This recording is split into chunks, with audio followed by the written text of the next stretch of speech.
Lately, I've realized I've been leaning on bokeh a little too much. I'll open the lens up to f2 or lower and it feels like I'm using shallow depth of field as a way to make boring scenes more interesting. Now, shallow depth of field definitely has its purpose, but in street photography, it can become a bit of a crutch. I've even missed shots because I was shooting too shallow for no real good reason.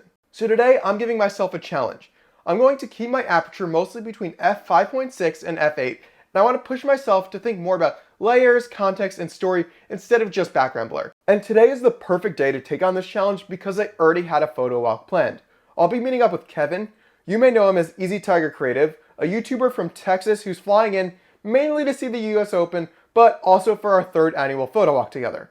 There'll be other photographers joining us, and along the way, I'll be asking them how they use aperture in their photography because everyone uses aperture a bit differently. So let's go head out on this photo walk and take some photos.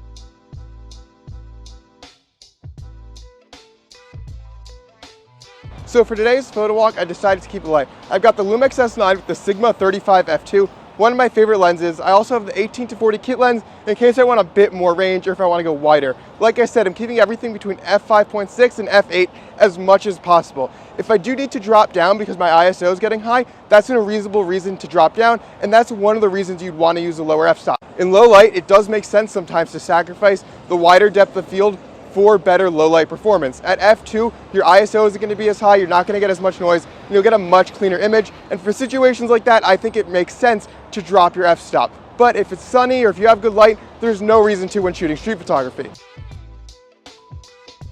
As I'm shooting, I've noticed I'm already in the habit of adjusting my aperture to change my exposure. I have to get out of that habit because then if I adjust it, I won't be at f5.6 between f8. I'm dropping down to like f2 just out of habit. So you know I shoot at f2 too much then. I'm also already noticing that I'm not worried about focus as much because my aperture's higher. It's just more likely things are going to be in focus. So I'm less worried about, not hitting my subject perfectly because I'm just going to have a wider depth of field and there's a more likely chance that my subject will be in focus, which kind of is a really nice peace of mind when I'm out shooting and I don't want to miss shots. Trying to use the steam here because it's a more interesting aspect, and as you can see, it's catching the light, which makes for a more interesting photo. What's up? What are you doing? Dude, we've been trying to meet up for way too long. Until we finally meet everybody. Yeah.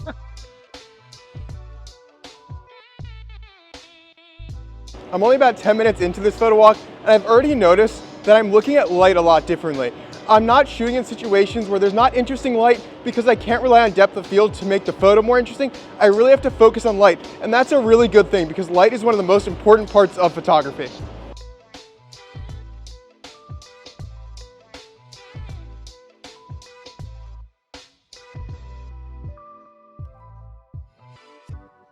Well, I'm Kevin. I go by Easy Tiger Creative on good old social media. Why? Because I do like tigers quite a bit, but also because my Kevin Rodriguez name is too common apparently. For the most part, if I'm doing like an up-closer portrait for like aperture-wise, I'll try to keep it in a more like shallow depth of field because I'm focusing on the subject.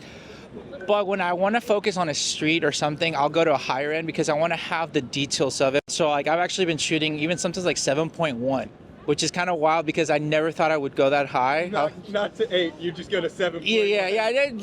Honestly, I kind of like vibe it, but like I've noticed that number more and more. Like when I've been checking out like my metadata of the photo, I'm like, oh, okay, fair enough. So works out. If you want to kind of separate the subject from what you're trying to capture, it makes it harder. So if you're shooting like even a 5.6 or something like that, more people are going to be in focus. So you're going to have to make it a little bit more purposeful, if you will, because you kind of want to have the subjects around it of your main subject mean something to it.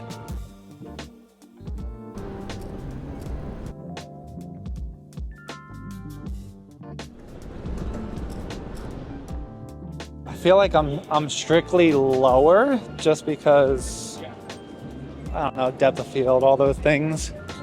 But if there's enough lighting, then sometimes I'm like, all right. Or if the subject is like, I want to see everything, I'll be like, all right, I'll push it.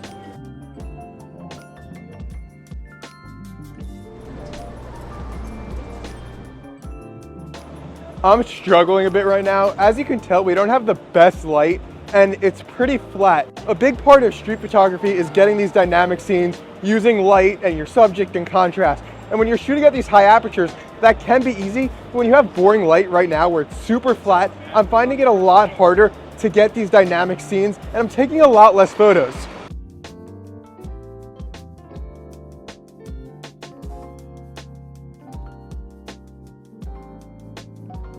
We're about 30 to 45 minutes into the Photowalk, and I'm starting to get the hang of it. I'm not trying to go straight to f2 anymore. I'm kind of just leaving my aperture at f5.6. It is a little dark, so my ISO is a bit high, but that's not terrible. And overall, I feel like I'm getting a better idea of my compositions shooting at such a high f-stop, and I'm getting a lot more shots that are in focus that wouldn't have been or would have been less sharp if I was shooting at f2 or even f2.8.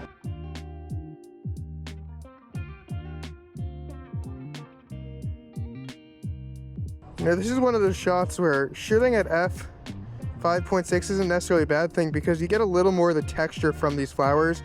If I was to go to f2, like I just did to show you guys, the flowers definitely aren't as prominent and they kind of sit back and they don't play as big of a part in the photo.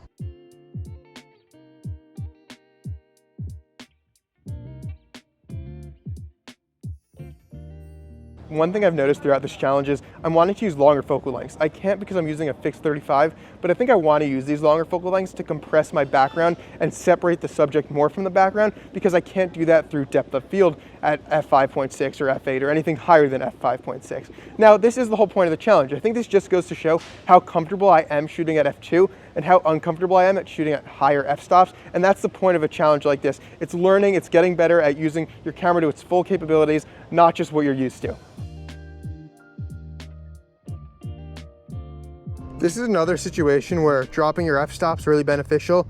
Because I have this fence, if I'm going to an f2, it definitely blurs the fence more, makes it harder to see and not as prominent in the photo. It's one of those shots where going down to a lower f-stop is super helpful. It's 7:30 now, we're losing a lot of light, so I'm gonna have to drop down past f5.6. That's okay, although I'm not really happy with the work I've done at f5.6 or higher. I just feel like it didn't click for me yet, and we also didn't have really great light to work with. So it is what it is. I'm just gonna have to keep shooting at these higher f-stops and get better with practice. For now, let's shoot some photos at f2 and enjoy the time we have shooting with friends.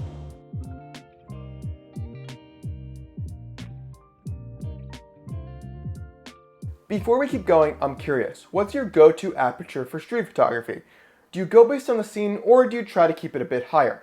Anyway, it's been a few more days since the Photowalk, and I've had some more time to gather my thoughts and practice shooting at a higher f-stop more. And I want to go over my thoughts on what I learned. Starting with the Photowalk, this was harder than I thought it was going to be.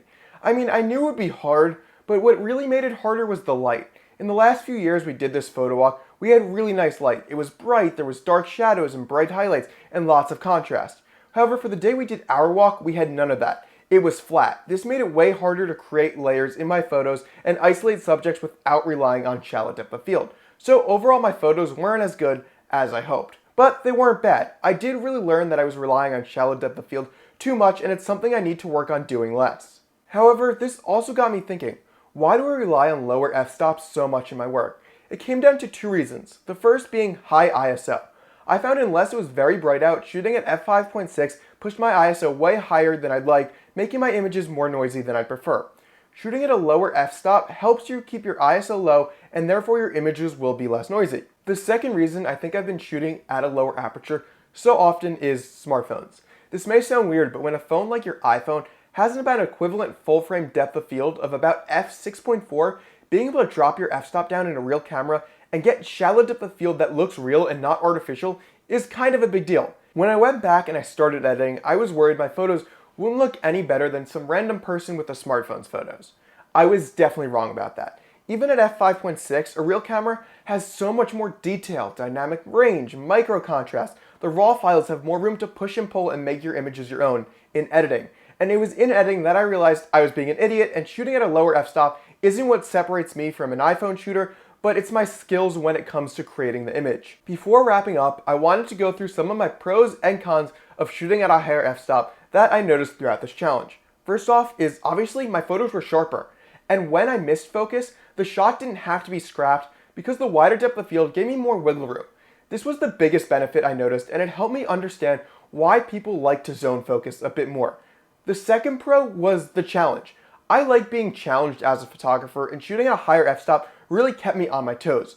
I was looking for more layers and shooting less, but getting so many more keepers. These two pros and what I learned from the challenge really made the challenge worthwhile to me, and I encourage you to do a similar challenge in your photography. I didn't notice a ton of cons other than one big one: noise. I was really pushing my ISO for some of these shots, going well past 6400 in some cases. However, Lightroom has gotten much better with denoise, and I was pleasantly surprised with how the images turned out. However, they did result in slightly softer images when I had to denoise, or if it had a lot of noise, so it kind of negated some of the benefits of using that higher f-stop at times. So, will I keep shooting at higher apertures? Absolutely. But I'm not abandoning shooting wide open. This challenge just reset my defaults.